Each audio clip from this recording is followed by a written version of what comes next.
गावठी भेंड्याची आमटी ना एकदम भारी होतं. आम्ही आमटी म्हणतो, बाकीची लोक सार म्हणतात. म्हटलं आज सार करूया.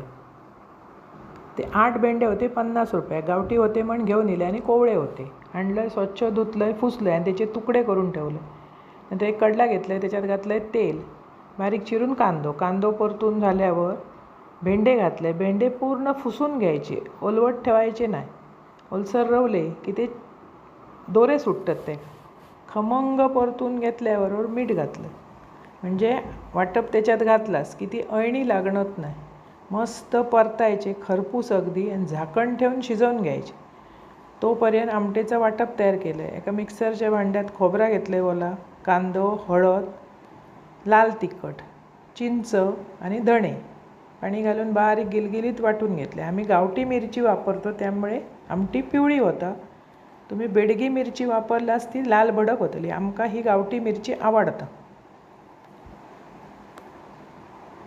नंतर त्या भेंड्यात घातले जरा पाणी आणि व्यवस्थित शिजाक दिलं. तोपर्यंत वाटप वाटून झालास.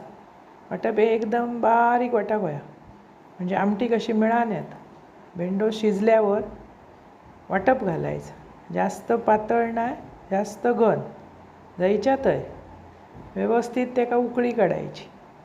नंतर चवीपुरता मीठ घालायचं. एकदम भारी लागतं.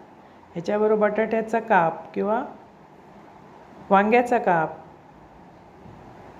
चुरणाचा काप अशी कापा घेतलास किंवा एक तुकडी, अप्रतिम आमटी लागतं. अशी आमटी करा, खावा, आवडतली तुमका. एकदम टेस्टी. आणि आवडल्यास पटकन माझा चॅनल सबस्क्राईब करा.